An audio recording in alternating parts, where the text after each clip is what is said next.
ये किस तरह से चरमरा गई है और ये किस तरह से ब्लैक लिस्ट 4-5 गलतियां इतनी बुरी बुरी किया है कि उतना तो मेरा कोई विद्यार्थी नहीं गलती करेगा जितना इसके विदेश मंत्रालय गलती कर रहा है। सबसे पहला देखिए सार्क। सार्क जो है ये 8 देशों का संगठन है, पूरा नाम होता है South Asian Association for Regional Cooperation. इसमें 8 देश आते हैं, मालदीव, श्रीलंका, भारत, पाकिस्तान, अफगानिस्तान, नेपाल, भूटान, बांग्लादेश। यही है सार्क। सार्क जो देश देख रहे हैं यही पहले अखंड भारत था, इसी से टूट के इतने बने हैं लोग। तो सार्क देश है। सार्क देश में सबसे पावरफुल जो देश है वो है आपका भारत है। लेकिन सार्क देश आपस में मिलकर कई सारे व्यापार करते हैं जिससे कि हम लोग आपस में छूट देते हैं कि हाँ हम आपके सामान को लेंगे तो टैक्स कम लेंगे।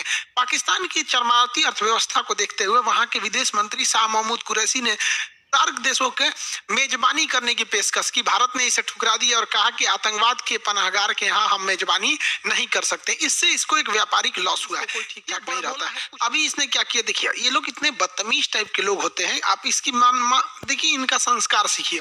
बताइए ये सऊदी अरब के राजा से बात कर रहे हैं इस तरह से पैर सामने रख के, बताइए ये संस्कार होता है? यहाँ पर क्या कीजिएगा, स्कूल कॉलेज कभी जाएंगे सब, नहीं तो क्या होगा। देखिए यहाँ पर ये कुर्ता पजामा पहना है, इसके सामने जूता रख दिया, ये राजा है। और सऊदी अरब के कल्चर में जूता को बहुत बुरा माना जाता, बहुत बवाल हुआ था। इन लोग का ये कल्चर से मजबूर है। यहाँ देखिए, यहाँ आदमी बैठा है, इधर जूता करके बैठा हुआ है। और यही नहीं, ये महिला लोग का भी बहुत इज्जत करते हैं। देखिए ये जूता है, यहाँ पे महिला बैठी है। बताइए इस तरह का ये लोग के पास संस्कार होता है। ठीक हुआ पजामा पहना था, लुंगी पहना रहता तो ससुरा वैसे ही बैठता है यहाँ पर। इन लोग संस्कार विहीन है लोग। इन लोग देखिए, इन लोग के ऊपर दुखती नस पर यूएनओ ने भी एक और नमक रगड़ दिया। यूएनओ की एक संस्था है counter terrorism committee. Counter terrorism committee का अध्यक्ष भारत को बनाया गया पूरे 2022 के लिए। 1 साल तक इस कमेटी का अध्यक्ष रहेगा। आप सोचिए, पाकिस्तान जो है पूरे दुनिया की जो सबसे ज्यादा आतंकवाद का एक्सपोर्ट होता है वो पाकिस्तान से होता है। सामानों का तो चाइना से होता है, अब पाकिस्तान का होता है। अब पाकिस्तान को भारत की पूरी उद्देश्य रहेगी कि इसको एफएटीए के ग्रे लिस्ट से उठा के ब्लैक लिस्ट में डाल।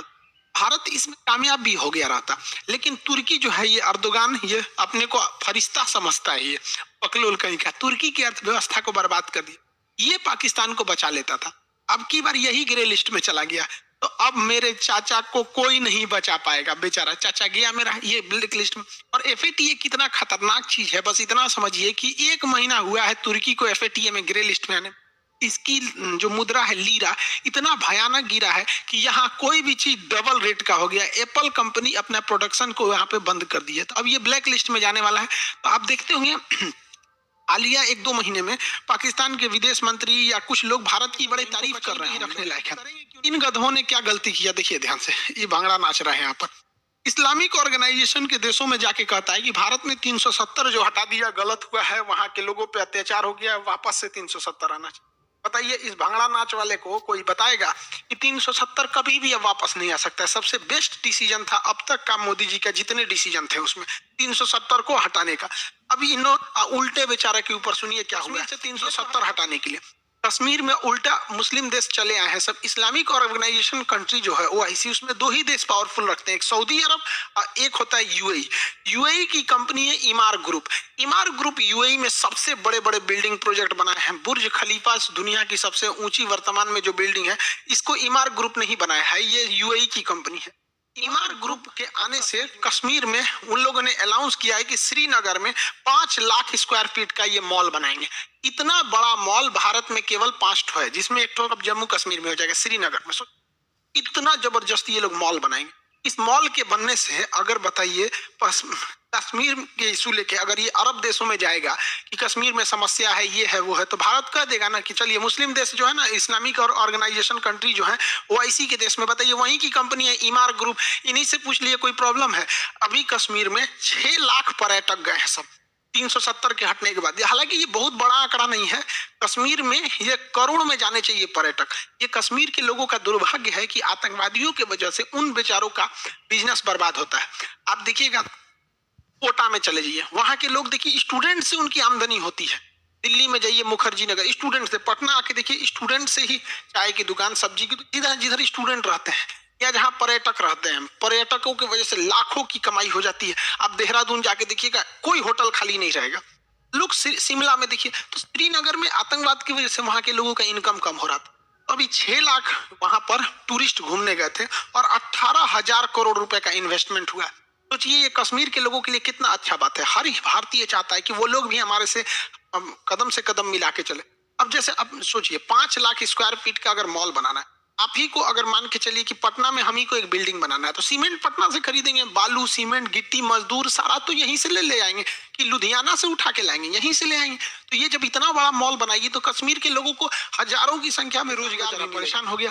वो गया था ओआईसी के देशों में कि भारत की बदनामी करने, उल्टे ये लोग देखिए यूएई के राजा भारत सरकार मोदी जी को क्या पहना रहे हैं, और यूएई ने अपने यहाँ एक मंदिर बनाने का भी क्या दे दिया, अनुमति दे दिया। सब लोगों को मिलजुल के रहना चाहिए, सबको मिलजुल के रहना चाहिए। पाकिस्तान केवल भारत के लिए दुश्मन नहीं है, ये पूरे मानवता के लिए दुश्मन है। देखिए अफगानिस्तान में अभी फूड क्राइसिस चल रहा है, वहाँ दवाइयाँ नहीं है, वैक्सीन नहीं है, पानी की किल्लत है, खाने की किल्लत है। तो भारत सरकार ने फ्री में अफगानिस्तान के लोगों को 50,000 टन गेहूं ले जाने दिया था, लेकिन पाकिस्तान कह रहा है कि हम अपने यहाँ रास्ता नहीं देंगे। भारत ने कहा क्यों नहीं दोगे, दुनिया क्या कहेगी, तो कहा ठीक है तो ट्रक पाकिस्तान का होना चाहिए। अब बताइए पाकिस्तान के ट्रक में हम अपना गेहूं पहले पाकिस्तान में उतारे और फिर पाकिस्तान का ट्रक भर के अफगानिस्तान ले जाएगा। बताइए मानवीय मदद में शर्त किस बात की। तो भारत सरकार ने कहा कि ऐसा कोई ईरान आगे आ गया। ईरान ने कहा कोई बात नहीं, अफगानिस्तान जाने का रास्ता अगर पाकिस्तान नहीं दे रहा है इंडिया को, तो इंडिया मेरे यहाँ चाबहार में आ जाए। चाबहार बंदरगाह ग्वादर से महज 72 किलोमीटर की दूरी पे, यहाँ चाइना बहुत डेरा डाला है। तो भारत यहाँ से 50,000 टन गेहूं पहुंचा दिया काबुल में। पाकिस्तान चुपचाप देखते रह गया, पाकिस्तान को बाईपास कर दिया गया। आखिर अफगानिस्तान हमारा ही तो हिस्सा था, ये हम लोग की कमी है कि हम लोग इसे संजो के नहीं रख पाए, बिखर गया, वरना हमारा ही था ये अफगानिस्तान। डूरंड लाइन भारत और अफगानिस्तान के बीच में की गई थी, पाकिस्तान के बीच में थोड़ी खींची गई। भारत वहां पर गेहूं को 50,000 टन की खेप पहुंचाया है। देखिए कैसे गेहूं को दिया जाता है, पानी वाली जहाज में ऐसे ऊपर से हॉपर खोल दिया जाता है, इसमें पूरा गेहूं भर दिया जाता है, बोरा में नहीं, पूरा इसे गेहूं भर दिया और वहां उतार लिया जाएगा। पूरी बड़ी सी जहाज में से अफगानिस्तान के लोगों का ये हाल हो गया है और इन पाकिस्तानियों को समझ में नहीं आ रहा है। मानवता शर्मसार हो गई है, ये हमारा ही हिस्सा था, अखंड भारत होके रहेगा।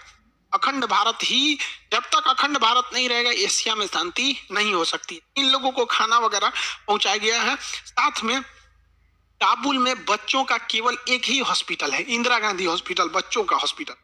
छोटे मासूम बच्चों को बीमारियां हो जाती हैं, तो पाकिस्तान वाले बम फोड़ने के सिवा डॉक्टर तो जानते नहीं है सब। तो यहाँ इन बच्चों के लिए भारत ने 2 टन दवाइयां भेजी है। सोचिए हम लोग 10 दिन का 15 दिन का दवाई खरीदते हैं, भारत ने 2 टन दवाइयां भेजी हैं इस बच्चों के लिए। इतना बड़ा हॉस्पिटल भारत ने बनाया है अफगानिस्तान के लोगों की, ये होती है मानवता। सलमा डैम बनाया, सहतूत डैम बनाया, वहां का संसद भवन बनाया, हॉस्पिटल बनाया, सड़कें बनाया अफगानिस्तान के लोगों के लिए।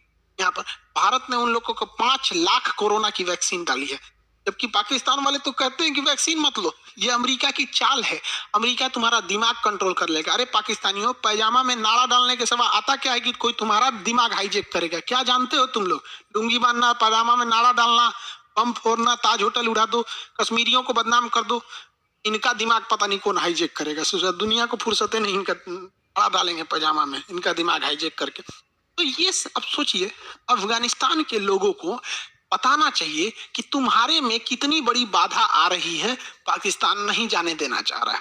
तालिबान ने भारत की भी धन्यवाद कहा है कि हम भारत की मानवीय मदद करके हम सराहना करते हैं। ये भारतीय मीडिया को चाहिए कि ये सवाल बहुत जोर शोर से उठाए विश्व पटल पर कि इससे अफगानिस्तान भारत के लिए और करीब आ सके। तो भारत की मीडिया को सब पता थोड़े रहता है, वो तो खाली यही बताएगी, नमस्कार आज आपको बताते हैं देखिए राहुल गांधी ने नरेंद्र मोदी को दांते काट लिया।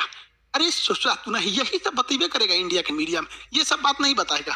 पाकिस्तान पगला गया है ससुरा। फरवरी में चाइना में विंटर ओलंपिक हो रहा है, इस विंटर ओलंपिक में चाइना ने ना मेरे चाचा को चीफ गेस्ट बन के बुलाया।